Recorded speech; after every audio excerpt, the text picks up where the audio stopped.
देखिए, एनक्रोचर होता है। जिस तरह से भारतीय जनता पार्टी ने राइट टू फॉरेस्ट एक्ट गुज्जरों को दिया या पहाड़ियों को दे दिया, उसका मतलब है कि जिस लैंड पे वो बैठे थे वो लैंड उनकी है, उनके साथ कोई छेड़ नहीं सकता। अब आप उस लैंड का, उस एक्ट का गलत इस्तेमाल करते हुए सिटी के आसपास आप पक्की कंस्ट्रक्शन करोगे, उसकी इजाजत किसी भी सूरत में नहीं दी जाएगी। और आप सब जानते हैं कि जिस तरह से नोमैडिस जो सीजनल मूव करते हैं, चाहे वो जम्मू की तरफ जाते हैं, चाहे कश्मीर की तरफ जाते हैं, जंगलों में उनके जो वो वहाँ हट्स होते हैं, जिनको हम कश्मीरी में कोठे कहते हैं, वो मड से बने होते हैं या लकड़ी से बने होते हैं। उनके साथ आज तक किसी ने छेड़ा हो नहीं और न छेड़ा, क्योंकि हमने ही वो एक्ट दिया। अब सिटी के आसपास आप फॉरेस्ट लैंड पे जबरदस्ती कब्जा करोगे, आप वहां मकान बनाओगे, कोई 2 महीने से, कोई 2 साल से, कोई 3 साल से, वो किसी भी सूरत में बर्दाश्त नहीं किया जाएगा। हम नेशनल कॉन्फ्रेंस गवर्नमेंट से ये सवाल करना चाहते हैं,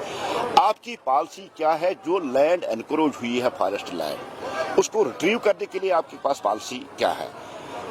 आप उस जमीन, जिस जमीन पे जबरदस्ती कब्जा किया गया है और या जिस जमीन को हड़प किया गया, उसके लिए उमर साहब की गवर्नमेंट की क्या पॉलिसी है? क्या वो जमीन वो निकालना चाहती है या वो जमीन ऐसे ही बांटना चाहती है? ये एक बड़ा सवाल है।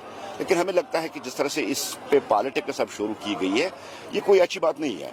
जबरदस्ती सिटी के आसपास जो फॉरेस्ट लैंड है, उस फॉरेस्ट लैंड पे अगर कब्जा किया गया है, पक्का कंस्ट्रक्शन किया गया, ये किसी भी सूरत में बर्दाश्त करने के लायक नहीं। तो देश के प्रधानमंत्री जी ने कहा और देश के गृह मंत्री ने कहा। अब कुछ लोग स्टेटहुड की आड़ में दूसरी जो उनके मसाइल है, दूसरी जो प्रॉब्लम्स लोग फेस कर रहे हैं, उनका अटेंशन डाइवर्ट करने के लिए स्टेटहुड, लेकिन इनके कहने से स्टेटहुड नहीं मिलेगा।